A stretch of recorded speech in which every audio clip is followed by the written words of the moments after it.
को ब्रह्म ज्ञान आत्मस्थिती भाव को ब्रह्म ज्ञान आत्मस्थिती भाव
रूपा माझा गोपिका रमा.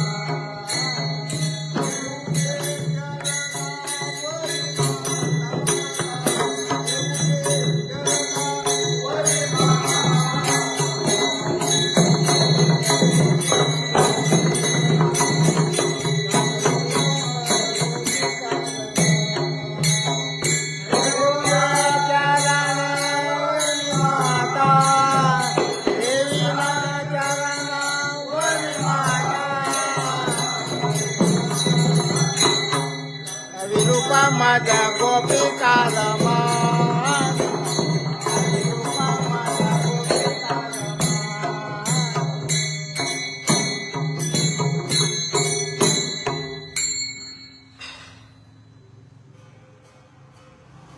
नको ब्रह्मज्ञान आत्मस्थिती भाव. नको ब्रह्मज्ञान आत्मस्थिती भाव. मी भक्त तुमचे हरे केसरी. दावे रूपा माझा गोपिका रमा. केवजा शरणा परिमाता. पायीन विमोक देईन अलिंगन. पायीन विमोक देईन अलिंगन. जीवे विफलो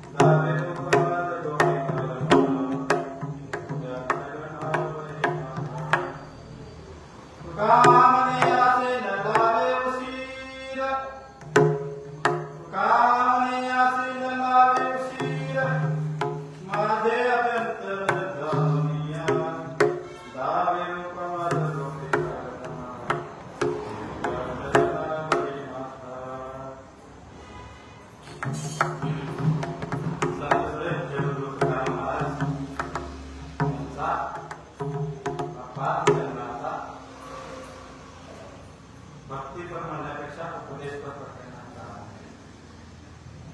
आजची सेवा माऊलींच्या प्रांगणामध्ये नेमाची सेवा. नामा म्हणे केशवाचा या नियमाने महाराजांनी नेम केलेला आहे. परमात्मा पांडुरंगाच्या समोर आपणही नेम केलेला आहे की गुरुंकडून जे काही गाथा मिळालेल्या मंजिरी गाथा त्या मंजिरी गाथेचं पालन तर होत नाही, पण गाथेबद्दल अभंग त्याचं चिंतन अशी अपेक्षा आणि त्या अपेक्षाची सेवा म्हणजे परिस्थिती पूर्ण. मग मंजिरी गाथेमध्ये हा 8वा अभंग सर्वांचा पाठीचा सर्वांच्या परिचयाचा आहे. काकड्यामध्ये हा गोपाळाच्या प्रकरणाचा अभंग आहे. मागच्या सेवेमध्ये तुकाराम महाराज म्हणतात जाणा येते काय नेना. आपण जाणीव कशाला म्हणतात, नेणीव कशाला म्हणतात ते जाणीव आणि नेणीव म्हणजे काय. ने आणि ज्ञाता. ने आणि ज्ञाता म्हणजे काय, त्याचं ज्ञान करून घ्यायचं आहे ते ज्ञ. ज्ञाता म्हणजे काय, ज्याचं ज्ञान होतं तेव्हा क्षेत्र देहाचं ज्ञान कुणाला झालं, आपल्याला म्हणजे काय अंतरात्मा. अंतरात्म्याचं ज्ञान देहाला होतं का, म्हणजे आणि ज्ञाता मिळाले ते ज्ञान करा. तसं ने आणि ज्ञाता आपल्याला बघायचं नाही. ने म्हणजे काय जाणीव आणि ज्ञाता म्हणजे काय नेणीव. गुणाचं ज्ञान घ्यायचं आहे, गुणासाठी घ्यायचं आहे, तो विशेष खंडन करून टाकतो. करावं ते काय न करावं, काय करायचं आहे काय न करायचं या भानगडीत पडायचं नाही. बोलायचं काय काय बोलायचं नाही याही भानगडीत पडायचं नाही. कुठे जायचं कुठे नाही तेही भानगडीत पडायचं नाही. काही भानगड करण्यामध्ये पडू नका. हायचं पैसोनी कसं आहे, माणसाला जर ज्ञान मिळवायची अपेक्षा जर निर्माण झाली तर ज्ञानासाठी इतर तिथं भटकंती करावा. पुण्यार्जन करायची जरी अपेक्षा झालं तर पुण्यार्जनासाठी कर्म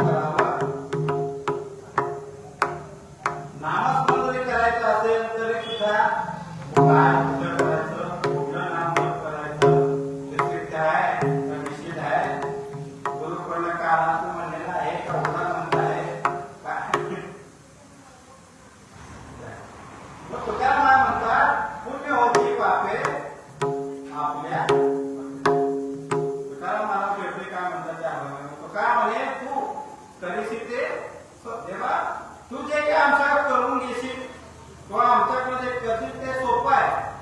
त्यामध्ये आमचं मत लागू होऊ देऊ नको. आपलं मत लागू करायचं नाही. आपलं मत त्याने लागू झालं का म्हणे तू करीशी ते सोपे पुण्य होती पापे आमचं मध्ये पुण्य कर्म देखील एक पाप म्हणतो. म्हणजे आपलं मत इकडे काही हे परमात्म्याचं सेवा करत असताना भक्ती करत असताना ज्ञान चालत नाही, कर्म चालत नाही, काही चालत नाही. पण ज्ञान मिळाल्यानंतर कर्म केल्यानंतर जी अवस्था प्राप्त होते सर्वोत्तम अवस्था अध्यात्मामध्ये सर्वश्रेष्ठ अवस्था म्हणजे तुझं एक ब्रह्मज्ञान ज्ञान झाल्यानंतर काय कळतं तुम्हाला? काय कळतं ज्ञान म्हणजे? ज्ञान जरी तुम्हाला झालं काय एवढंच कळतं की आम्ही परमात्म्याचे अंश आहोत. ब्रह्मज्ञान खरंच म्हणतात आणि आम्ही परमात्म्याचे अंश आहोत एकदा कळलं की हे ब्रह्मज्ञान आहे आणि त्याच स्थितीत राहणं तर आत्मस्थिती भाव आहे. तुकाराम महाराज म्हणतात नको ब्रह्मज्ञान आत्मस्थिती भाव. ब्रह्मज्ञान झाल्यावर सुद्धा अहंकार येतो. दृष्टांत देतो बघा. सूर्यापासून जगाला काय मिळतं प्रकाश आणि सूर्यापासून काय मिळतं उष्णता. हो का? सूर्यापासून जर जगाला प्रकाश मिळालं, सूर्यापासून जगाला उष्णता मिळालं, हे काय आहे? ज्ञान. हो का? आपल्याला जे काही वस्तू दिसतं ते सूर्याच्या प्रकाशामुळे दिसतं, हे ज्ञान आहे. आणि जे काही वस्तूमध्ये परिवर्तन होतं ते सूर्याच्या उष्णतेमुळे परिवर्तित होतं. हे काय झालं? ब्रह्मज्ञान. अजून पुढे ब्रह्मज्ञान अजून पुढे आपण देखील सूर्याचंच एक अंश म्हणजे काय प्रकाश. प्रकाशाची उष्णता ज्या सूर्यापासून मिळतं आपण देखील त्या सूर्याच्या अंश ब्रह्मज्ञान. कारण सूर्यापासून आमचा जन्म झालेला आहे. आमच्यामधून सूर्य आहे. सूर्य आणि मी आणि ते प्रकाशामध्ये त्या उष्णतेमध्ये सतत राहणं याला आत्मस्थिती म्हणतात. ब्रह्मज्ञान झाल्यानंतर सतत बघा त्याला म्हणतात ज्ञानोत्तर भक्ती. उदाहरण सोपं वाटतं. भगवान श्रीकृष्णाने उद्धवाला संपूर्ण भागवत कथा सांगितली. संपूर्ण ज्ञान उद्धवाला वाटलं देवा तुम्ही जे ज्ञान सांगितले ते ज्ञान आता मला प्राप्त आहे. आता मला काही सगुण काय निर्गुण काय काही सर्व काय भगवंतमय आहे. सर्व काय भगवंत असं उद्धवाला ज्ञान झालं. उद्धव म्हणतो उजेडामध्ये देखील परमात्मा आहे, अंधारामध्ये देखील परमात्मा आहे. नवे नवे उजेड आणि अंधार हे देखील परमात्माच स्वरूप आहे असं ज्ञान. आणि उद्धव त्या ठिकाणी त्या ज्ञानाने परिपूर्ण होऊन देवाजवळ राहू लागला आणि त्याला वाटलं की लोकांना जे काही वाटतं भावना जे लोकांना घडतात हसतात बोलतात ते भावना चुकीचं आहे.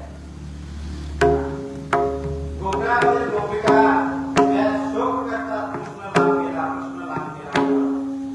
त्या गोपिकाने एवढं कळत नाही का कृष्ण कुठे लांब जायची वस्तू आहे का? सर्वांच्या हृदयामध्ये कृष्ण आहे. तैसा असता हृदयामध्ये सर्वांच्या हृदयामध्ये असं वाटेल ही हृदय सर्वांच्या हृदयामध्ये राम आहे. तुमच्या हृदयामध्ये श्रीकृष्ण आहे. मग श्रीकृष्णाचा वियोग झाला मग तुम्ही कसं करता? एवढं त्यांना आढळलं. आणि गोपिकांची अवस्था बघून श्रीकृष्ण आता देव आहे. देव देखील रडू लागला. आता गोपिका गौरणी हे सगळे सामान्य पण काय उद्धवाच्या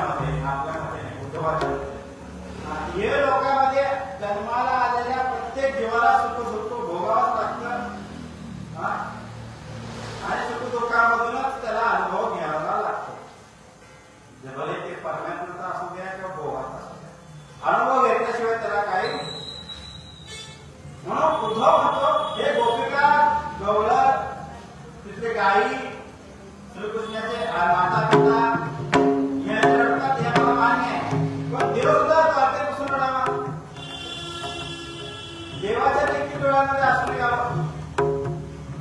देवाला कुठे भावना असतात का? बरं देवाला भावना असतात का? सूर्याला कुठं रडणं येतं का? सूर्याला कुठं हसणं येतं का? मग देव तर सर्व भावना व्यतिरिक्त आहे. मला आपल्याच्या पलीकडे भगवान परमात्माचं स्वरूप आहे. मग तो परमात्मा देखील त्या भक्तीचा अनुसरून परमात्मा व्यापू का व्हावा. मग उद्धव देवा सर्व काही तू आहे. हसणं रडणं सगळं सगळं आहे. मग तुला दुःख व्हावं. ते दुःख होते खरं मला दुःख होत आहे. श्रीकृष्ण म्हणतात बाबा तसं उत्तर मला सांगता येत नाही. मला दुःख त्या गवळणमुळे होता. मला दुःख त्या गोपिकांमुळे होता. त्यांना जाऊन सांग तू दुःख करू नको म्हणजे मला दुःख होणार. मग श्रीकृष्णाने उद्धवाला पाठवलं. कुठं? गोकर्णामध्ये. उद्धव श्रीकृष्णाचं पत्र घेऊन गेला. श्रीकृष्णाचं पत्र घेऊन कोणाच्या गोपिकांना सांत्वन करण्यासाठी. सांत्वन करण्यासाठी गेल्यानंतर गोपिकांनी त्या उद्धवाला पाहिला. बाबा त्यांना वाटलं कृष्ण चालला द्वारकेवर कृष्ण चालला काय? रथाचा सारथी ठाकूर आहे का? असं तसं पाहिलं. उद्धवाला पाहिल्यावर श्रीकृष्णाचा भाग झाल्यानंतर काय राव श्रीकृष्ण उद्धव आहे. अरे बाबा आम्हाला काय निरोप ते म्हणतात कृष्णाचा निरोप तुम्हाला काय आमचं नाव आहे का? त्या गोपिकांना कृष्णाने लिहिलेल्या पत्रामध्ये अक्षर देखील वाचता येत नव्हतं. तरी ते पत्र घेतलं माझं नाव आहे का? माझं नाव का? आता पत्र घ्यावं वाचता येत नाही. इथं कुठं माझं नाव आहे का? त्या अक्षरांना पाहून आपलं नाव वाचता येत नाही. त्या अक्षरामधून भाव तरी आमच्या नावाचं करत होतो मग काय आमच्याबद्दल तरी त्या अक्षरामध्ये काय ते देवाचा भाव आहे काय? गोपिकांचे पाहण्यात एक फोटो घेतं सगळं पत्र टाकून तरी फाटलेल्या पत्रावरून गोपिकांना श्रीकृष्णाचा आनंद. सगळ्या गोपिका पत्र पाठवले. उद्धव म्हणते काय तुम्ही अडाणी काय तुम्हाला कळत नाही का? तुम्ही रडताव काय पत्र काढताव काय? तुम्हाला काही कळत नाही. तुम्हाला मी सांगतो ते ऐका. मी तुमचं दुःख दूर करण्यासाठी आलेलं आहे. माझं दुःख काय दुःख आहे? श्रीकृष्ण परत येतो का? श्रीकृष्ण परत आल्यानंतर गोपिका काय होत होते? सुखी होत होते, आनंदी होत होते. इतर काही जरी संपूर्ण स्वर्ग जरी त्यांच्याजवळ ठेवलं तरी अष्टमहासिद्धी तरी कृष्ण परत येण्यासाठी एकमेव कृष्ण परत येणार ते नाही. कृष्ण तर परत येऊ शकत नाही. मग कशाने आम्ही सुखी होतो? पण आमच्या सुखाचं राज तुला माहित आहे? तुझ्यामध्ये आम्ही सुखी होण्याचं सांग. गोपिकांना सुख करण्याचं सामर्थ्य देवाशिवाय आणखी कोणाकडे नाही. त्यामुळे उद्धवाकडे देखील गोपिकांना कारण गोपिकांच्या अवस्था जिकडे पाहावे तिकडे जिकडे पाहावे तिकडे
चित्र पाहावं तिथं अशी गोपिकांची अवस्था. मग त्या गोपिकांना तो उद्धव ज्ञानाचं सांगू लागला, तुम्ही त्या भगवंताची तुम्ही आठवण करून रडता, त्या भगवंताचं तुम्ही वाट पाहता, ज्या भगवंताच्या येण्याने सुख होतं असं वाटतं किंवा त्या भगवंताच्या विरहाने तुम्हाला दुःख होतं असं वाटतं, मुळात तो भगवंत असा नाहीच. तो फक्त एक अवतार आहे. कृष्ण काय एक अवतार आहे. भगवंताने यापूर्वी अनेक अवतार घेतलेले आहेत. त्या अनेक अवतारापैकी हा एक पूर्ण अवतार आहे. तुम्ही असं नको करू नका.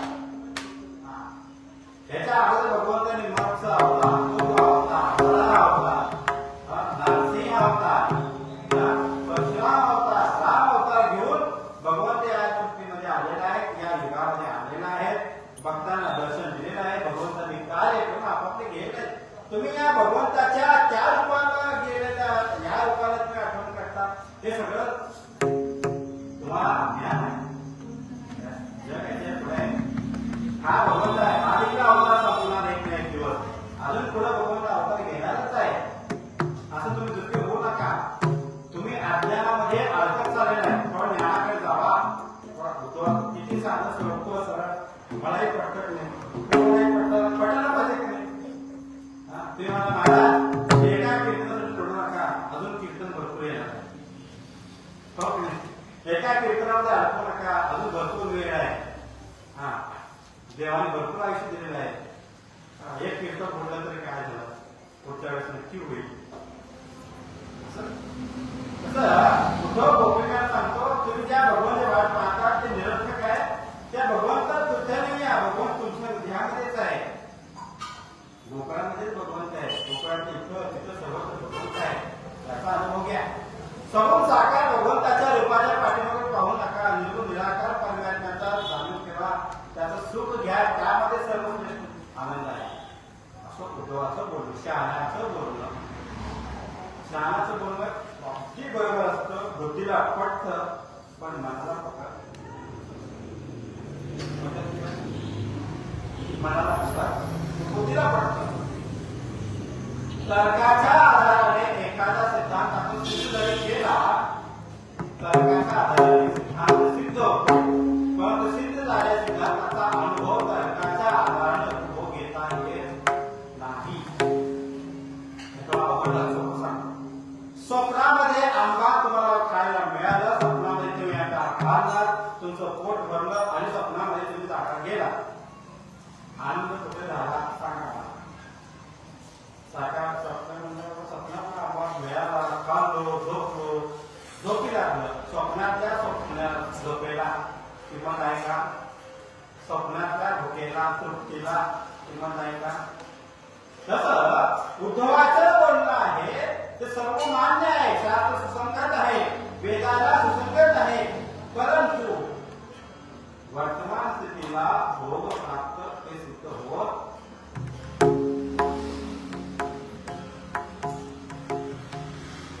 गोपिकांनी त्या उद्धवाला ऐकून घेतलं.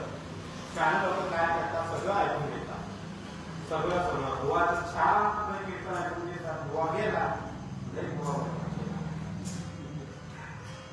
भुवाच्या समोर काय म्हणतात, भुवाच्या पाठीमागं तसं उद्धवाचं सगळं बोलतं त्या गोपिकांनी ऐकून घेतल्या. आणि उद्धव म्हणाले झालं का तुझं, आता तुझं मग काय ऐकू, देव काय म्हणाला ते तुझं मत पुण्य होती पापे आपल्यामध्ये. तुझ्या मताने आम्ही दुःखी आहे ते सोड, तुझ्या मताने आम्ही सुखी होतो तो उत्तर, तुझ्या मताने काय सगळं राहू दे, देवाचं मत ते सांग. तर काय म्हणतात, देवाने तुला पाठवले कशाला, सांगतो करायला पाठवले, उपदेश करायला पाठवले. ठीक आहे, देवाने पाठवलं, ठीक आहे, मला आता तरी आमच्या राधे मातेकडे करू दे. उद्धवाला गोपिकांनी राधे जवळ घेऊन गेलं आणि राधेची अवस्था उद्धवाने पाहिली. राधा एका तळ्याकाठी कुठली नदी होती, मला पण माहिती, यमुना नदीच्या तीरावर असं शांत राधा बसली होती.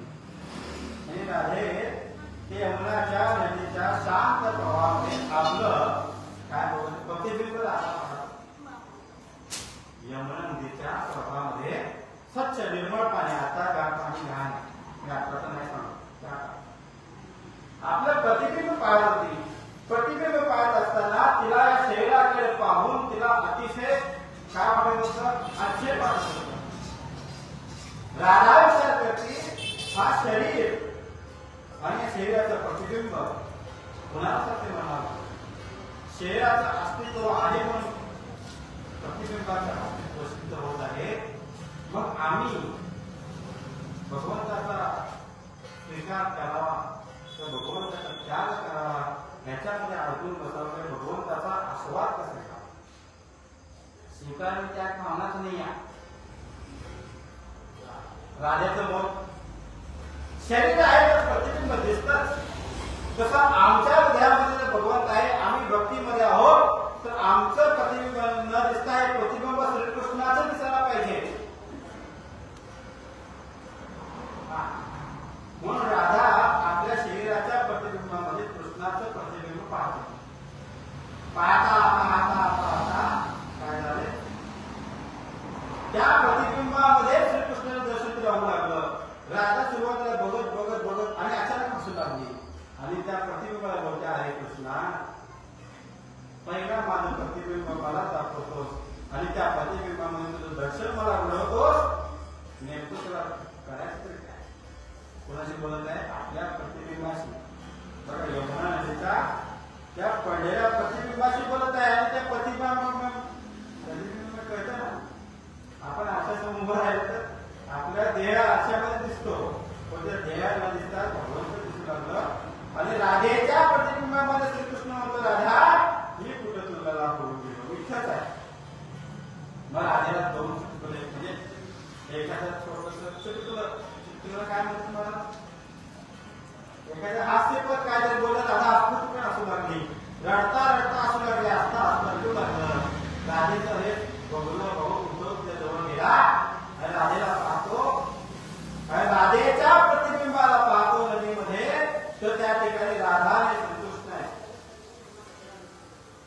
उद्धव म्हणतो, हा शास्त्रामध्ये तर असं देहाचं प्रतिबिंब जर पडलं तर देहाचंच प्रतिबिंब दिसायला पाहिजे. त्या प्रतिबिंबामध्ये भगवंत कसा काय दिसतो? आणि त्याच ठिकाणी राधेजवळ उभं राहिला, उद्धवाने इतकं खाली बघितलं तर आपलं उद्धवाचं प्रतिबिंब उद्धवाला दिसू लागलं, पण राधेचं प्रतिबिंबामधून भगवंताचं दर्शन होऊ लागलं. उद्धव म्हणतो, आई हे कसं काय शक्य? असा मला सिद्धांत बघताच नाही. आरशामध्ये उभा राहिल्यानंतर तुम्हाला तुमचे नाक दिसायला पाहिजे ना, तुमचे डोळे दिसू लागले. आता आरशामध्ये उभा राहिल्यानंतर बाबरीचं दर्शन तुम्हाला होऊ लागलं, तुमचं देह तुम्हाला दिसत नाही. किती उच्च तारा पोहोचला, देव पहावयाचे गेलो आणि देवच जसं तुमच्या देहाचं जरी प्रतिबिंब पडल्यानंतर तुमचं देह न दिसता पाहता पाहणे वेगळे माणूस एक अभंग आहे. त्या अभंगामध्ये पाहता आणि पाहणं वेगळं होतं. सत्य ज्ञानानंतर तशा प्रकारे उद्धवाने राधेच्या प्रतिबिंबामधून देवाचं दर्शन घेतल्यानंतर उद्धवाने राधेच्या पाया पडलं, आई हे काय? राधा म्हणते, वेड्या, ज्ञानातून फक्त देह जाणला जातो, जाणणारा कोण? परमात्मा. जाणून कशावर कुणाच विषय घेता? देहाविषयी. परमात्माला माहित नाही का देह कसं बनवलेला आहे? ज्याने देह बनवलेला आहे त्याला माहित नाही का देहात आपण कुठं जायचं? एवढं विलक्षण बोलणं राधेचं ऐकल्यानंतर तो म्हणतो, आई माझ्या प्रतिबिंबातून देवाचं दर्शन मला कधी मिळेल? त्यासाठीच म्हणतो, ज्ञान सोड आणि भक्ती कर. ज्ञान सोड आणि भक्ती कर. भक्ती करता करता कृष्णाला पाहता पाहता एक वेळ अशी होईल की तुझं प्रत्येक शरीरातून भगवान दर्शन पडले. देह ताब्यात राहणार नाही. असं विलक्षण उपदेश ऐकल्यानंतर काय सांगावं? राधेच्या पाया पडला कोण? उद्धव. आणि गोकुळामध्ये येण्यासारखं प्रत्येक ज्या ठिकाणी कृष्ण पाहिला त्या कृष्णाच्या पायाची धूळ होत. कृष्ण त्या झाडाखाली बसला, त्या झाडाखाली बसून रडू लागला, अरे कृष्णा कृष्णा मला तुझा अनुभव येईल. जे अवस्था गोपिकांची होती तेच अवस्था उद्धवाची होऊ लागली. देवा आता मला कळालं गोपिका काय आहे, आणि आता मला कळालं गोपिकांना जे सुख मिळतं ते देवाला मिळत नाही. काय सुख आहे? गोपिकांना राधेला या देहाच्या प्रतिबिंबामधून कृष्णाचं दर्शन होतं, पण कृष्णाच्या देहाच्या प्रतिबिंबामधून दर्शन होत नाही हे देवाचं अभाग्य. देव जर स्वतःला असा पाहू लागला तर स्वतःच दिसतो, पण देवाला राधा दिसते का? देवाला राधा दिसत नाही. हे देवाचं अभाग्य लहान तुम्ही मोठा का. पण राधेला जेव्हा देह पाहता पाहता पाहता कृष्ण पाहतो, कृष्ण किती जरी देहाला पाहिलं तरी राधेचं दर्शन घडत नाही. म्हणून देव तिथं रडतो रात्रीमध्ये. कशाला? माझ्या देहामधून राधेचं दर्शन होत नाही, पण राधेचं दर्शन तिच्या देहामधून माझं तिला घडतं. आत्मस्थिती ब्रह्मज्ञान का बुद्ध म्हणतो. ब्रह्मज्ञान ज्ञान हे दोन्ही नको. शेवटी काय ब्रह्मज्ञान झालं देव रूप काय शिल्लक राहतं? देव आणि भक्त एकच राहिला काय राहतं? काही राहत नाही. कसं म्हणतो बाबा, देव जरी झाला तर ते देवाचा उपभोग घेता. देवासोबत देव होऊन राहिले का उपयोग? म्हणून तुकाराम म्हणतात नको ब्रह्मज्ञान आत्मस्थिती नको ब्रह्मज्ञान आत्मस्थिती.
राधा राधा आई उद्धवा म्हणतो उद्धवा हा देह हा प्रतिबिंब आहे.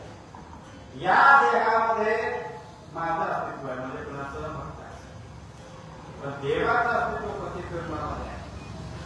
देव आणि भक्त वेगळे राहून जर भक्ती सुखाचा आनंद घेता येतो, एकरूप आनंद घेता येतो का? कारण नाही. अजून यमुना जळातून बाहेर आली राधा आणि एका ठिकाणी बाहेर.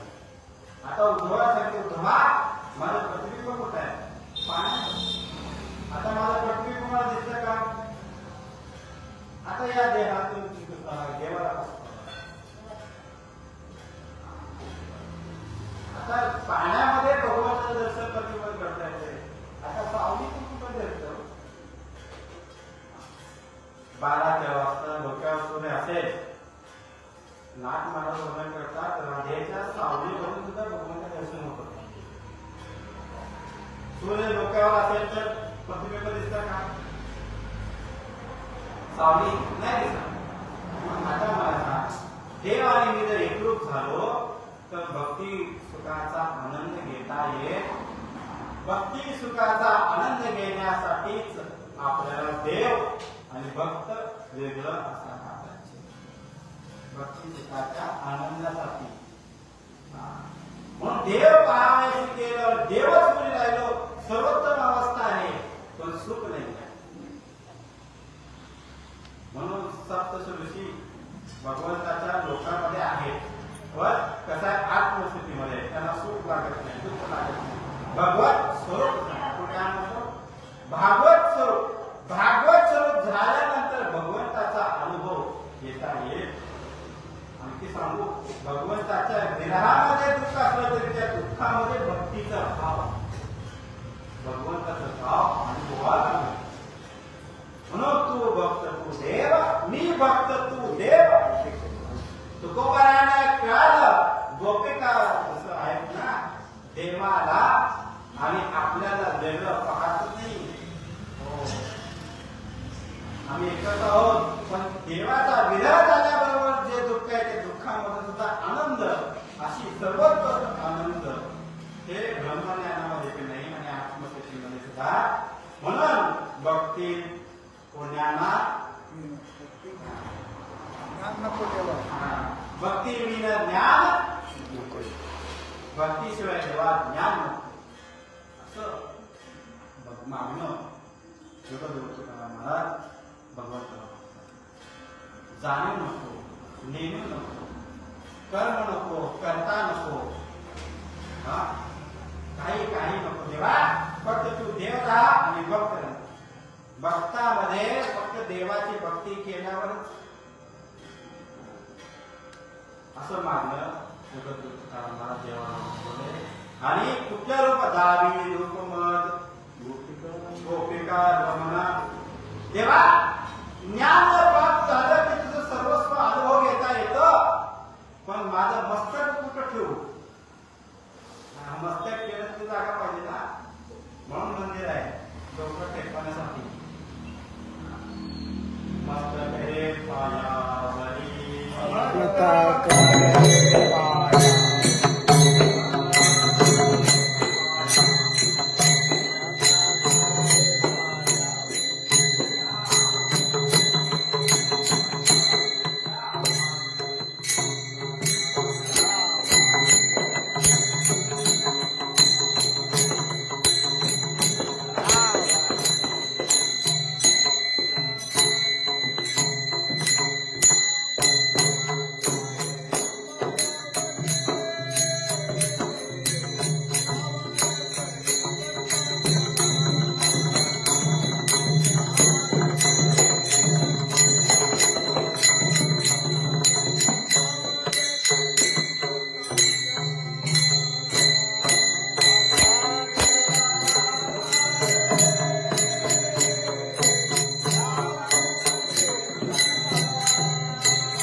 इतर ठिकाणी आपल्याला फक्त टेकवता येतं का?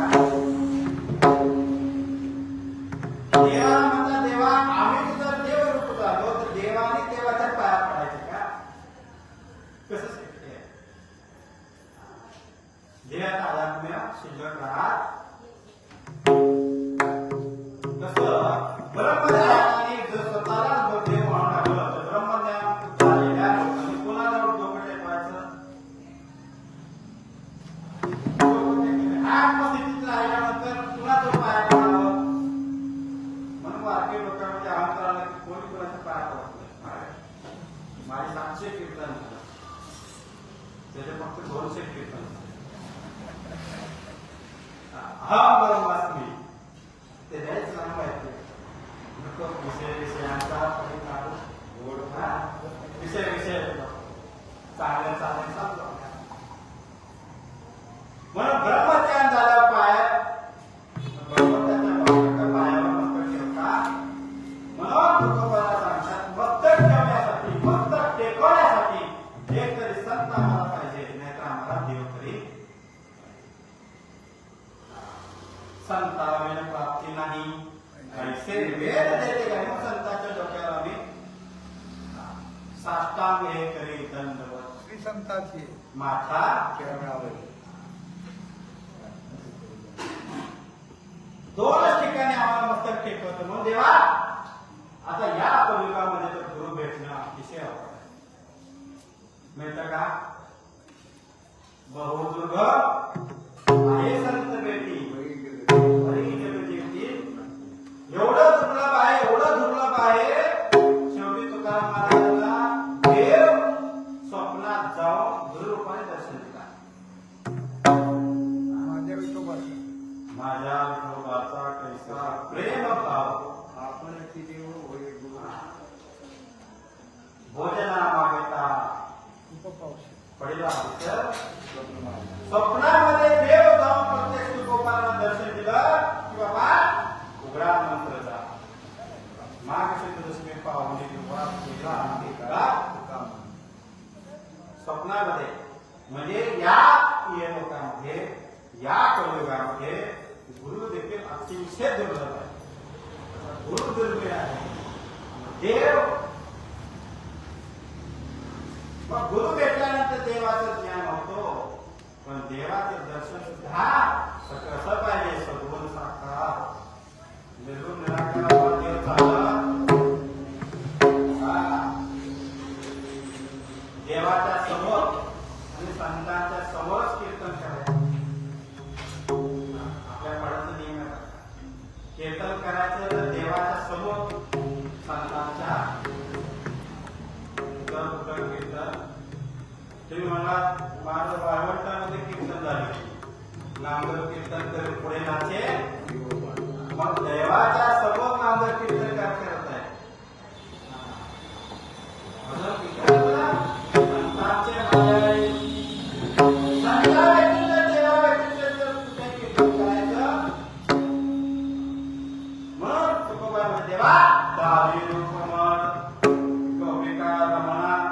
गोपिका ज्या रूपामध्ये रममान होता ते रूपाला बघायचं आहे. इतर कुठल्या रूपामध्ये रममान होत रमणीय बघा. रामाचं रूप पाहिल्यानंतर रमणीय वाटतं पण मर्यादा आहे. रामाचं रूप रमणीय आहे. गोपिका विशेष नाव येऊन तुकोबा सांगतात. रामाचं रूप बरं आहे बघायला अतिशय चांगलं आहे पण मर्यादा आहे. राम राजा आहे. राजाच्या समोर बोलायला येत मर्यादा आहे. राजाच्या जवळ जाता येत मर्यादा आहे. किती लोक आहेत पंतप्रधानांना भेटण्यासाठी गेले नगरसेवकाची भेट होईल. पंतप्रधानाची मर्यादा एक सारखं होईल का? मर्यादा. रामाच्या रूपाला मर्यादा. मर्यादा ओलांडली की लगेच रूपाचं दर्शन हो. मग श्रीकृष्णाच्या रूपाला मर्यादा. कृष्ण तुम्ही झोपेत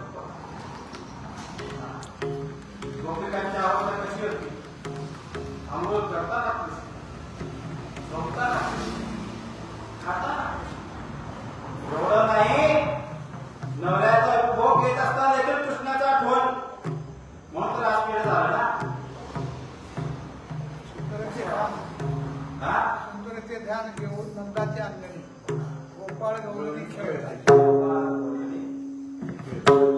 रममान होण्यासाठी कृष्णाचाच रूप सांगणार.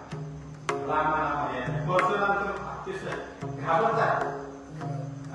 मुंडकं ओढवतात. आईचं मुंडकं ओढवत आहे. बाळ म्हणजे रेडकर मातेचं मुंडकं. आईचं मुंडकं ओढवणार तुमचा मुंडकं केलं. मर्यादा.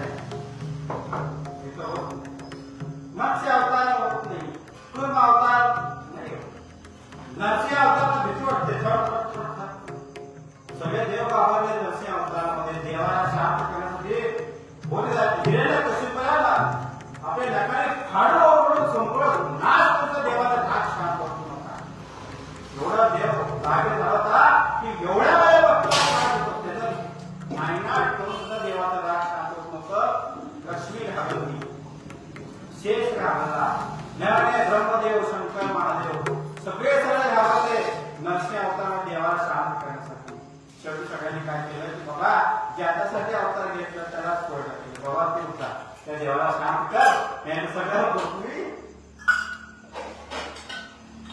कसा दर्शन घ्यावं डावे रूपमय मत्स्य अवतारामध्ये पाण्यात जायचं का पाण्यात गेले की आपल्याला जगायची बरोबर कासवाचा वेळ असतो वरा अवतारामध्ये देवाचं दर्शन घड आपण त्याला तुच्छ मानतो वरा कळतं डुक्कर आपल्याला बघितलं तर कोण काय करतो लगेच तुमच्या मनामध्ये भेदभाव आपलं विस्तार करूचं खाते त्याच्यात कसं दर्शन घ्यायचं शिवाशिव देखील करतो देवाचं दर्शन कसं घ्यावं कुठल्या रूपामध्ये देव दिसत नाही आम्हाला मर्यादा आहे इतर रूपामध्ये भगवंताचं मी दर्शन घेऊ शकत नाही रंगू शकत नाही म्हणून देवा गोपिका ज्या रूपामध्ये रममान होतात ते रूप आम्हाला दाखव म्हणून श्रीकृष्ण गोकुळ सोडून थेट पंढरपुरात आला आणि कमरेवर हात ठेवून कथावर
देखील उभे केले विठेवर कृष्णाचं रूप रमणीय बघा पंढरपुराच्या भगवंताच्या डोक्यावरच आपलं पाय ठेवतात डोकं टेकवत पाय बाकी इतर जावा तिरुपतीला देवापासून 35 फूटला 50 फूटला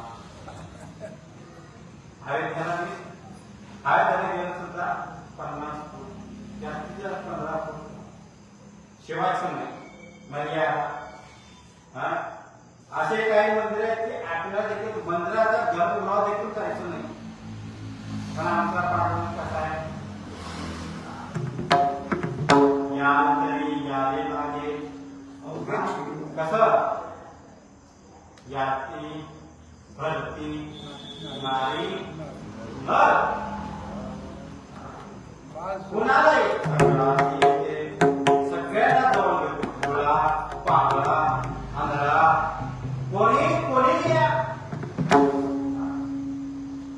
या आणि काय शुद्ध शुद्ध बुद्धी यावे आणि शुद्ध कोणी यायचं भगवंता जवळ डोकं ठेवलंय की शुद्ध होऊन नटखट यावे आणि शुद्ध होणे. हौसे नवसे गोसे कोणी या तुम्हाला तिथं आम्ही सामावून तिथं तुम्हाला आठवून देत परका नाही करत. हे कुठला गोपिका रमण असणार भगवान श्रीकृष्ण व्यतिरिक्त कोणी आपल्या जवळ करत नाही. आणि त्याच देवाचा आपल्याला भक्ती सुखाचा भोग घेता येतो. आनंदाचा भोग काय म्हणतो आनंदाचा उपभोग नाही आनंदाचा भोग सुखाचा भोग. उपभोग वेगळं आणि भोग वेगळं. उपभोग जेवण काय केल्याबरोबर उपभोग घेतो परत संपत नाही परत भोग लागते नाही. पण देवाच्या पायावर दर्शन ठेवलं झाले समाधान. आता होते देवाच्या पाया डोकं ठेवलं संपलं बाकी काही भोग निवांत राहिले म्हणून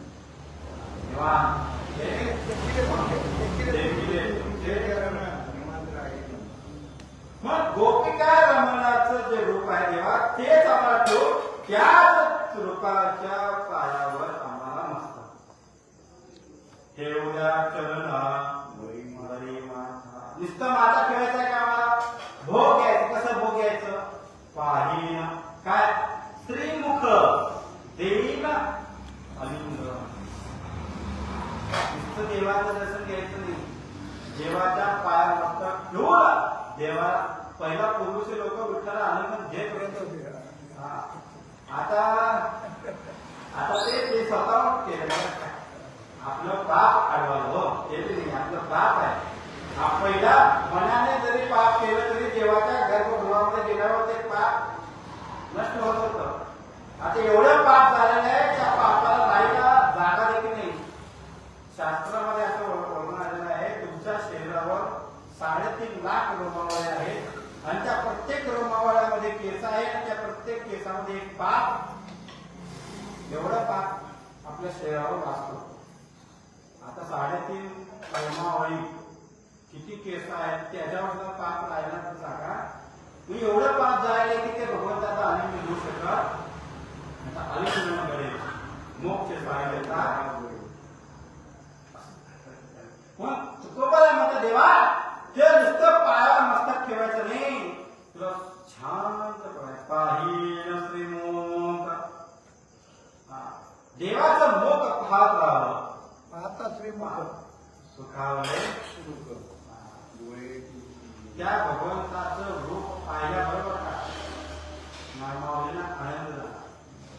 लोक पाहता लोचनी सुख झाले हो प्रत्यक्ष तो हा बलवा.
तो त्रिमुख भगवंताचं त्रिमुख पाहिजे आणि मुख पाहता पाहता नुसतं पाहिल्यावर आनंद घेऊन उपयोग नाही.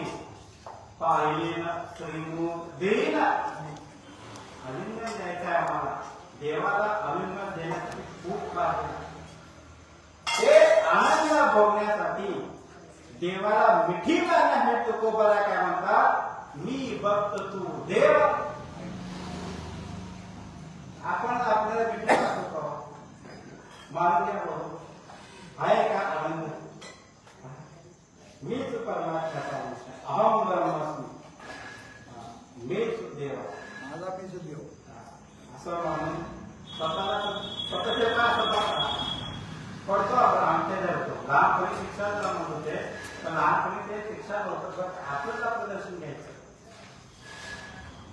त्या सुख आहे का देवाला मिठी देईन अलिंगन पुढं एवढं जर सुख मिळालं तर काय करायचं, दिवे बिंब लोल उतरीन.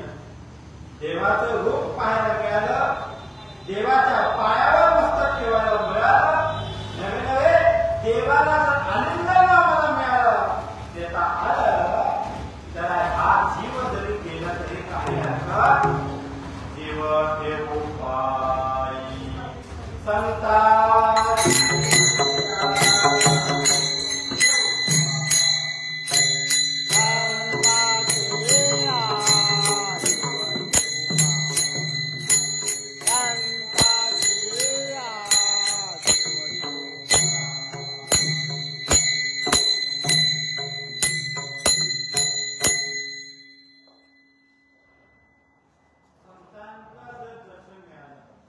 संतांच्या कृपा आशीर्वादाने भगवंताचं ज्ञान झालं आणि नुसतं भगवंताचं ज्ञान जाईल, भगवंताचं पायावर डोकं ठेवता आलं, भगवंताचं प्रेम न्याहाळता आलं, भगवंताला अभिनंदन देता आलं, हे फक्त संत कृपेमुळे. एवढा कृपा झालं हा जीव संतांच्या पायावर जरी ठेवलं तरी काय हरकत नाही. देवाच्या ओवा ओवळून टाकलं तरी प्रमाण आहे का मला लक्षात येत नाही. लक्षात येत काय झालं त्या सेवाई सेवेत पायी काय द्यायचं. हे जीव जरी दिलं तरी सुद्धा संतांचा उपकार फिटत नाही. का फिटत नाही, कारण संतांमुळे देवाचं दर्शन होतं, देवाचा भोग घेतात. तुकामध्ये यांच्या उपकारासाठी नाही माझे गाठी काही एक. तुकाराम म्हणतात जीवे बिंब लोल तरी जीव द्यायचं तुकोबा तयार आहे. एवढं तुम्ही तयारी केला, देवाला पायावर मस्तक ठेवला, देवाचं रूप न्याहाळून पाहिला, देवाला आलिंगन दिला. आता देव का तुम्हाला बोलल्याशिवाय राहील का? देव तुम्हाला विचारणार नाही बाबा एवढं तुम्हाला रूप घेत आहे, तू कोण आहे, कसा आहे, विचारणार नाही का? अहो एखादा आवडती व्यक्ती जर आपल्याला लाखो वर्षांनी किंवा लाखो म्हणता येत नाही कमी वर्षांनी भेटलं तर त्याला पाहता अक्षरी कळत पाहिजे. आपला मुलगा तर काही वर्ष बाहेर राहिला आणि काही वर्षानंतर घरी आला, मुलाला पाहता अक्षरी नाही पाणी येत नाही. काय येतं, काय येतं, तो प्रेम, तो भाव. आलिंगन देतो, आई पप्पा देते त्याला. आईचा मुख मुलगा पाहतो, मुलाचं मुख आई पाहते, त्याला दुसरं लागलं काय काय काय काय काय काय करते आणि पुढे एक वेळ येते. काय त्या वेळेचं म्हणून मुलगा करतात पुसता जाणे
केव्हाही डोळे उघडले प्रत्यक्ष पाहणारा परमात्मा डोळे उघडण्याचे बाबा तुम्ही पाहणारा पाहू लागला काय अनुभव असेल देवाने तुम्हाला पाहावं तुम्ही देवाला पाहावं पाहता पाहता डोळ्या दोघांचे डोळे पाहिला देवाला कळालं किती सुख दुःख भोगून माझ्या डोळ्याने त्याला कळलं की किती सुख दुःख भोगून देवाला पाहिलं हा देवाला पाहिलं ते सगळं दुःख बाळाचा जन्म झाल्याबरोबर आई सगळं विसरतं कळा विसरत्या रक्त विसरलं लाख मागणं विसरलं सगळं होतं तसं देवाला पाहिल्या देव बाबा काही दोघे घट्ट शब्द राहत नाही घट्ट विकेल वाटतात आलिंगन देतानंतर देवच विचारतो पोचता आपण नाही देवच बोलतो बरं का एवढी जर तुमची अवस्था झाली गोपिका रममान होण्याचं परमात्मा दर्शन तुम्हाला मिळालं त्याच्या शरणावर मस्तक ठेवायला मिळालं त्याचं श्रीमुख पाहायला मिळालं आलिंगन देता आलं तुम्हाला बोलायचं गरज नाही देवच बोलतो पोचता सांगेन हित गुज आणि मान देव विचारतो भरायच ना तो भरायच काय देवा तुझ्या पायी सगळं बरोबर सांगतो का तसं भरायचं हा आपण काय सांगतो सांगेल का तुझ्या पायी पायी तुझा खूप तुझ्या पायी गावचा पाटील तुझ्या पायी लोकांनी बळव मारलं गावाला धिंड काढली काट्याने सोडून काढलं पुन्हा पायी तुझ्या पायी तू स्वतः सांगेल असं सांगायचं का देवाला असं सांगायचं आपण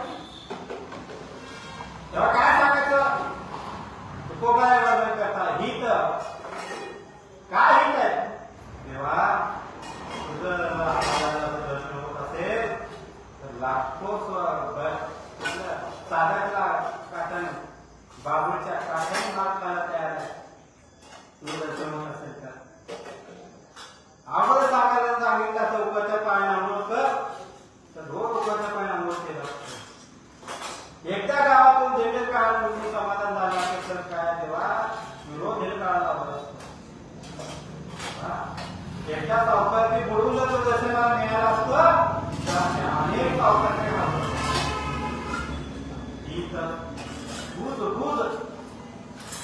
गुज म्हणजे काय हे बायकोला माहित नव्हतं गुह्य गुह्य त्यांना सांगितले मात्याकडे जेवतेची गुह्य काय गुह्य गुह्य जेव्हा अगोदर प्यायला असं तुला आपलं भेटणार असेल तर मी पडला डोंगरावर जाऊन तपश्चर्या केली असती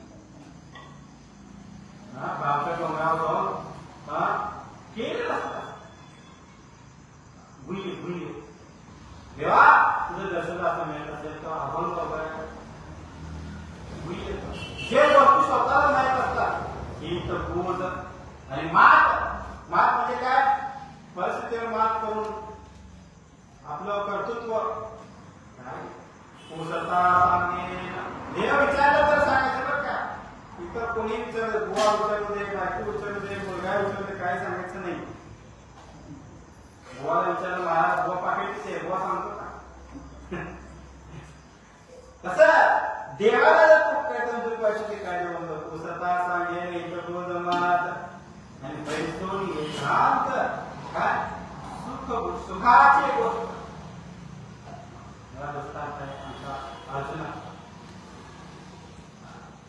अर्जुन देवासोबत फिरायला गेला असता सुंदर वन भेटलं त्यामध्ये सुंदर तलाव आहे रमणीय ठिकाण आहे पक्षी सुस्वरे करत आहे सगळं आहे त्या ठिकाणी अर्जुन म्हणतो देवा तू घोडा तिथे लावून दे मला एकांत पाहिजे अर्जुनाला आपल्या बायको सोबत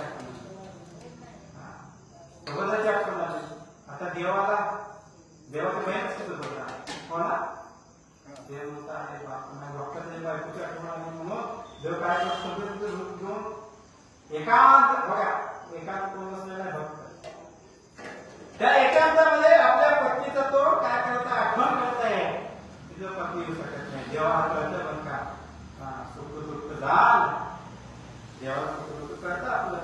न सांगता तो न सांगता तुम्हाला कळते अंतर विश्वेश्वर. म्हणून देव अर्जुन म्हणतो या सुंदर इतकं सुंदर काय आहे सोबत बरं झालं. लगेच देव सोबत म्हणतो अहो ऐकल्यात का म्हणजे पण करता. अजून म्हणतो अरे वा आश्चर्य याला खरं प्रेम म्हणतात. त्याला आठवडा काढल्यानंतर एखाद्याचं दृश्य लगेच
नको ब्रह्मज्ञान आत्मस्थिती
वैसे करी दावे उपमाद गोपिकार मना शरणागरी माता पायन श्रीमोक देन अलिंगन पायन श्रीमोक देन अलिंगन जीवे मरो नरकरी दावे उपमाद गोपिकार मना शरणागरी माता पूर्णता सांगे नहीं तो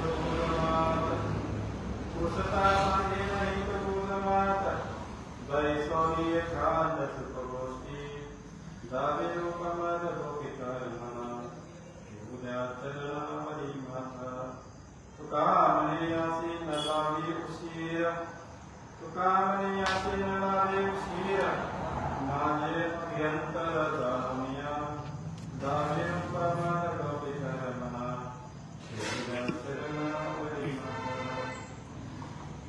आता या अभंगामधून तुकोबाराला अपेक्षा व्यक्त करतात बघा. देवाच्या पायावर मस्तक ठेवायचं आहे, देवाचं श्रीमुख न्याहाळून पाहायचं आहे, देवाला आलिंगन द्यायचं आहे, देवा विचारल्यावर हितबोध सांगायचं आहे आणि देवासोबत बसून एकांतामध्ये सुखाच्या गोष्टी करायच्या आहे. एवढं सर्व तुकोबाराच्या मनामध्ये एवढं काय आहे? हे तुकोबारायांच्या मनामध्ये व्यथा काकुळती काय म्हणतात आर्तता. एवढंच आर्तता आहे देवाला कधी कळेल?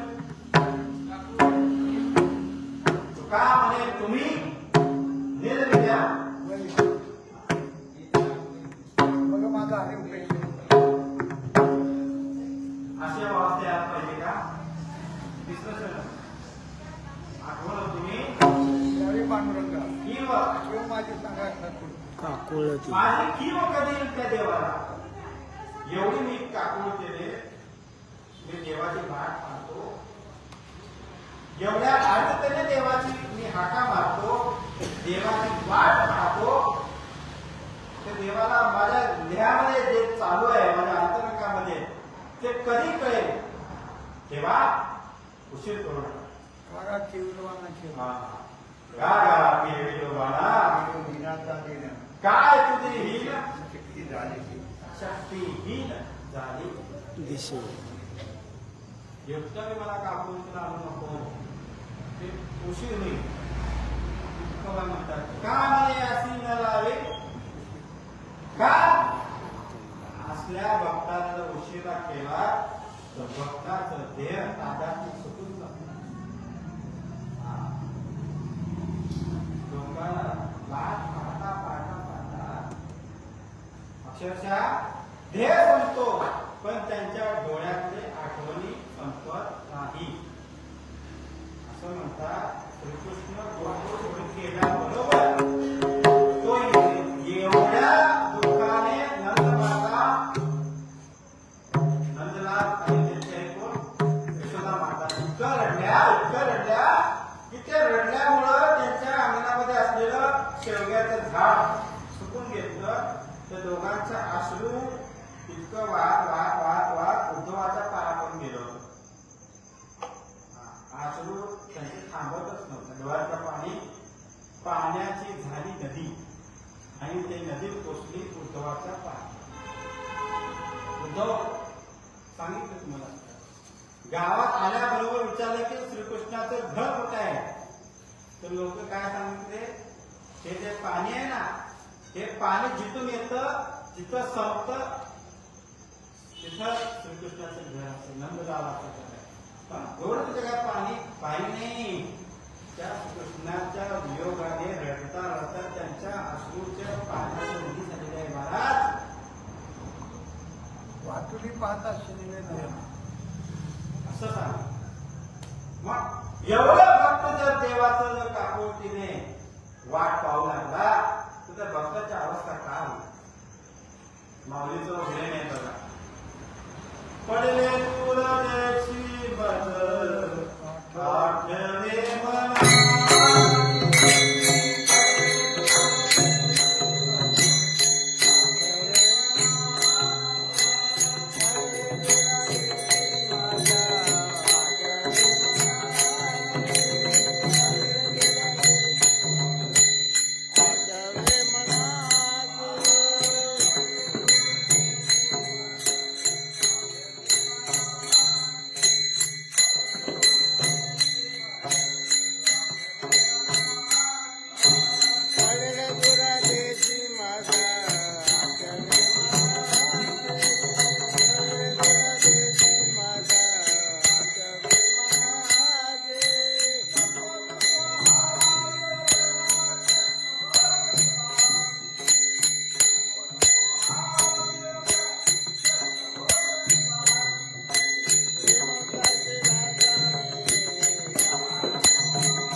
म्हणे यासी कोणाशी दिलो तैसी रजनी जागी हो माये त्यासी. माऊलीचा जो अभंग आहे ना हा विरही म्हणजे माऊली अक्षरशः त्या ठिकाणी भगवंताचा विरहामध्ये ते अवस्था व्यक्त करतात. मुळात त्या अवस्थेला शब्द नसतात. पण तुका म्हणतात माझ्या अवस्थेला शब्द नाही, परंतु तुका म्हणे यासी न लावे भगवंताच्या विरहामध्ये दुःख झालेल्या जीवाला तेव्हा तू दर्शन द्यायला उशीर होतो. माझे अभ्यंतर जामोनिया त्या जीवाच्या हृदयामध्ये काय आहे, माझ्या हृदयामध्ये काय आहे तुला कळून सुद्धा तू उशीर लावतोस दर्शन देण्यासाठी. इतर गंमत आहे. काय गंमत आहे? तुकाराम महाराज म्हणतात मला ज्ञान नको, आत्मस्थिती नको. त्या ज्ञान आणि आत्मस्थितीमध्ये जर मी राहिलो तर मला देव आणि भक्ताचा जो काही संबंध आहे, देव आणि भक्ताचा जो काही जिव्हाळा आहे, देव आणि भक्ताचं जे नातं आहे ते सांगू. देव आणि भक्ताचे जे मनी मंगळसूत्र आहे ना ते जपता येत नाही. असं तुकोबा मग देवा मनी मंगळसूत्र बायकी कधी करतात? नवऱ्याच्या नावाने ना. नवरा आणि बायको असेल तर संसार होतो. तसं भक्ती सुखाच्या प्रांगणामध्ये देव आणि भक्त मनी मंगळसूत्र झाल्याशिवाय तो भक्ती सुखाचा संसार होईल का सुखाचा?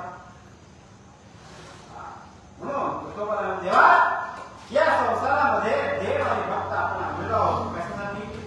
प्रपंच करण्यासाठी, भक्ती नांदण्यासाठी. भक्ती करण्यासाठी आलेलं आहे. म्हणजे नातं मला बरोबर ज्ञान देऊ, आत्मस्थितीवर जागृत ठेवून मला ते नातं तोड देऊ नको.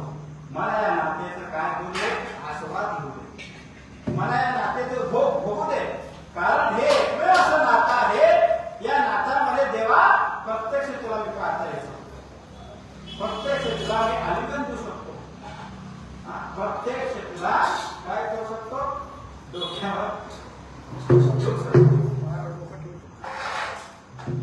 देवा यापूर्वी बघितलेलं आहे. काय बघितलं तुकाराम महाराज काय वाटून करतात? देवा तू नातं निर्माण करतोस पण एवढं त्या नातामध्ये दुःख देतोस की काय सांगतो. जन्म नाही दिलेला पण ज्यांनी सांभाळ केला काय वाटायला तो नातं देऊन त्याला आयुष्यभर बघा, पण ते मांडले रडण्यामध्ये देखील दुःख आहे, सुख आहे. किती रडल्या आमच्या यशोदा माता, किती रडल्या आमच्या नंदलाल. एवढं रडून रडून रडून रडून शेवटी देवाला भेटावं. शेवटी भेट एवढं एवढं तो आम्हाला आता निर्माण करतोस आणि सोडून देतो. नवरा बायकोचं लग्न झालं, नवरा बायकोला सोडून गेला. कोणासारखं? रुक्मिणी मातेसारखं. रुक्मिणी मातेचा विवाह केला, संसार नको म्हणून संन्यास, बायकोच्या परमिशनने संन्यास घेतला. पण टाकलेले बाहेर म्हणून रुक्मिणी मातेला पडले दूर देशी मध. किती दूर गेले? शेवटी त्यांना यावं लागलं. पुन्हा दोघे एकत्र आल्यानंतर ज्ञान देव, निवृत्ती देव, सोपान देव, मुक्ताई पुन्हा एकत्र आले की त्यांना म्हणजे नातं निर्माण झाल्यानंतर त्या नातामध्ये जर राहिलं तर देवाचा अनुभव घेता येतो. म्हणून देव आणि भक्त वेगळं पाहिजे, एकत्र असून चालत नाही. देवा माझ्या हृदयामध्ये काय चालू आहे, माझ्या हृदयामध्ये काय अपेक्षा आहे, माझे अभ्यंतर काय, मला देव आणि भक्त नाते टिकवायचं आहे, मला देव आणि भक्त नात्यामध्ये आनंद द्यायचा आहे, देव आणि भक्त नात्यामध्ये देवाचा भोग घ्यायचा आहे, भोग घ्यायचा आहे. असं तुकोबाराचं कळवळा देवा म्हणतात. देवा उशीर करू तुका म्हणे अशी न लावे उशीर माझे अभ्यंतर जाणून. देवा आता जाणून घे आणि लवकरात लवकर मला दर्शन दे. इथे अर्थाने बोलले. एवढी आर्तता आपल्या भक्तीमध्ये, एवढी आर्तता आपल्या श्रद्धामध्ये, एवढी आर्तता आपल्या वागण्यामध्ये, नवे नवे एवढी आर्द्रता आपल्या आचरणामध्ये जे तिन्ही काळामध्ये जागृती स्वप्न सुषुप्ती तिन्ही काळामध्ये भगवंताला भेटण्याची उत्कट इच्छा तुम्हाला असलं तरच भगवंत शेवटी काय तो विमान होऊन भगवंताचं वैकुंठ गमन तुकोबाराचे झालं. एवढ्या आर्द्रतेने वाट पाहिली. तुका म्हणे अशी न लावे उशीर माझे अत्यंत जाणू. देवाला हे जाणीव करून द्यायचे आहे. हे जाणीव करण्यासाठी फार कष्ट करावं लागतं. कशासाठी? परमात्म्यामध्ये संसार करण्यासाठी. तुमच्या गुरुवर नेहमी सांगतात काय, नाक आणि तोंड दाबल्यानंतर स्वतःचा जीव वाचवण्यासाठी जेव्हा तुम्ही धडपड करता तेवढी धडपड तुम्ही देवाला मिळण्यासाठी केला, देवाच्या दर्शनाची इच्छा केला, तेव्हा तुमच्या मनातलं अभ्यंतर देवाला कळतं. नाही तर दिवसभर काम करायचं, रात्री नाव म्हणायचं, म्हणजे दिवसावर पगार खूप, रात्रीचं ते अर्ध झोपून पाठी पण कीर्तन करून पाठी घेऊन देव बघत नाही काय म्हणतात. कीर्तनाला पाठी घेऊन देव दिसत नाही म्हणतो. आधी काय आधी काय म्हणून काही पडकरी आहेत, काही निष्ठावंत आहे, पात्री आहेत, जे निस्वार्थपणे सेवा निस्वार्थ, त्यांना काही नाही, अभंग सोडण्याची इच्छा नाही किंवा कोणाची स्तुती ऐकण्याची इच्छा नाही, कोणी निंदा ऐकलं तरी चालतं. काय फक्त त्यांना एवढंच आहे की आमचा जो अर्थ आहे, आमचं जे काकुलतेपण आहे, आमची जी कीव आहे त्या भगवंताला कळावी आणि तुकोबाराच्या अभंगामध्ये आम्ही रममान व्हावं, काही उद्धार पावे, काही उद्धार पावे. नाट्याचा अभंग म्हणून तुकोबाराचे काही म्हणतात, देवा न लावे उशीर. तुका म्हणे अशी न लावे उशीर माझे अभ्यंतर जाणू. शेवट तुका म्हणे अशी न लावे उशीर.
मत तू देवायचे करी दावे रूप माझ भविकार मना हे उद्या चरणावरी पायीन त्रिमुख देन अलिंगन पायीन त्रिमुख देन अलिंगन जीवे निंबलोन उत्तरेन दावे रूप माझ भविकार मना उद्या चरणावरी कोसता सांगे नाही तबू जमात कोसता सांगे नाही तबू जमात बैसोनी एकांत सुख गोष्टी दावी रूप माझ गोपिकान चरणावरी माता तुका म्हणे आसी न लावे उशीर तुका म्हणे आसी न लावे उशीर माझे अत्यंत जाणून या दावे रूप मज बेकार मना उद्या चरणावरी मात जाई सेवा त्या पांडुरंगा चरणातून करतो आणि माझ्या आवडीला तेथेच पूर्ण विठ्ठल जय